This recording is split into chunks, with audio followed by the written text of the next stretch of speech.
दे दीजिए, हमारे साथ है। राहुल गांधी के भी सवाल पर हमने पूछा था, क्योंकि कांग्रेस पार्टी तो कह रही है कि राहुल गांधी ने बहुत पहले ये सुझाव दिया था और क्रेडिट वॉर, एक क्रेडिट का युद्ध छिड़ गया है। तो उस पर भी जो पीयूष गोयल जी ने जवाब दिया है वो हम अपने दर्शकों को सुनाएंगे, लेकिन अभी मजा आएगा ना भिड़ो। सबसे पहले सुधांशु जी आपके पास आते हुए, देखिए कांग्रेस पार्टी का तो ये कहना है, और मैंने ये सीधा स्पष्ट सवाल वाणिज्य मंत्री से भी किया था, वो तो कह रहे हैं कि भाई सरकार आपकी है, सिस्टम उनका चल रहा है। ये राहुल गांधी जी ने पहले पोस्ट किया था, ट्वीट किया था,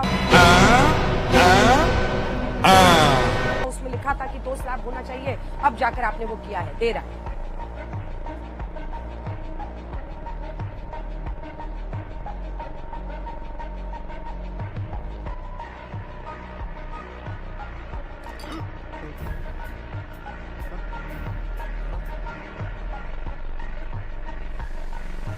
देखिए अंजना जी, सरकारें कई प्रकार के कार्य करती हैं। हमारी सरकार ने 3 प्रकार के कार्य किए।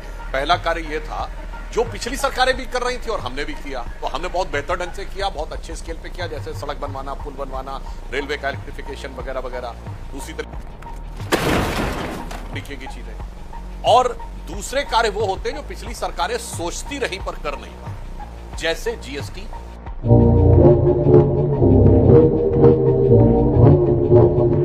कि भारत को इसका नुकसान होगा, हम उसके लाभार्थी बन के उभरे।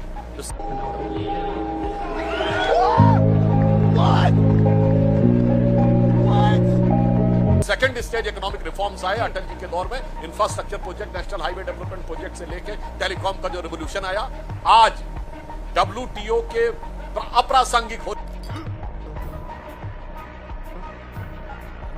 पर लाने का प्रयास किया। ये उनके नहीं समझ में आएगा, उनको तो लगता है कि जो हम कह रहे हैं वही ठीक है। तो मोदी जी ने स्टेप बाय स्टेप किया है। 2017 में राज्यों के जो डिफरेंट टैरिफ थे, डिफरेंट टैक्सेस थे, जो अन्य प्रकार के थे, उनको एक समान दृष्टि में लाने के लिए उनको ज्यादा बेहतर विकल्प देने थे, और अब चीजें आई हैं। तो मुझे लगता है, खैर वैसे भी मैं कहना चाहूंगा, अगर आप तारीफ भी करना चाहें तो मैं आपका शुक्रगुजार हूं। अरे भाई, छोटे राज्य हिमाचल, उत्तराखंड, अरुणाचल प्रदेश, ये सब मारे जाएंगे। कैसे मारे जाएंगे? अगर सेंटर का जीएसटी कलेक्शन कम होगा तो उनका शेयर कम जाएगा। उनका शेयर अगर कम जाएगा, आपने तो एक तरफा फैसला लिया है, क्या आप प्रोसेस को सिंप्लीफाई करेंगे? क्या आप बेनिफिट को कंज्यूमर तक पहुंचाएंगे? अभी मजा आएगा ना भिड़ो। क्या जो 17 से 18% सेस के रूप में जो टैक्स कलेक्शन जीएसटी के माध्यम से होता है, क्या केंद्र उसको कम करेगा? क्या उसको राज्यों को ट्रांसफर करेगा?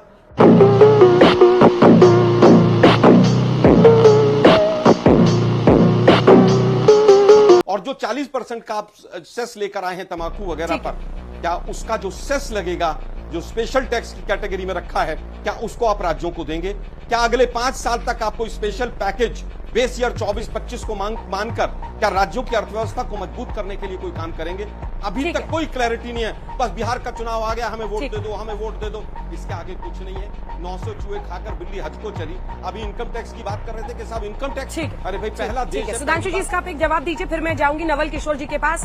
3 बड़ी बातें आलोक जी कह रहे हैं। एक तो वो कह रहे हैं कि जो राज्यों को, छोटे राज्यों को खास तौर पर रेवेन्यू लॉस होगा, उसको लेकर उनका कहना है कि उसके लिए आप क्या कर रहे हैं, आगे का प्लान क्या है। वो कह रहे हैं बिहार का चुनाव आया है, अब वोट मांगने निकल गए हैं जीएसटी को लेकर, जीएसटी में राहत। देखिए, मैं बात विनम्रता से कहना चाहता हूं, कांग्रेस पार्टी को सरेआम झूठ नहीं बोलना चाहिए। मैं दर्शकों को स्पष्ट करना चाहता हूं, जीएसटी काउंसिल में निर्णय बहुमत के आधार पर नहीं होता है। जीएसटी काउंसिल में निर्णय सर्वसम्मत से होता है।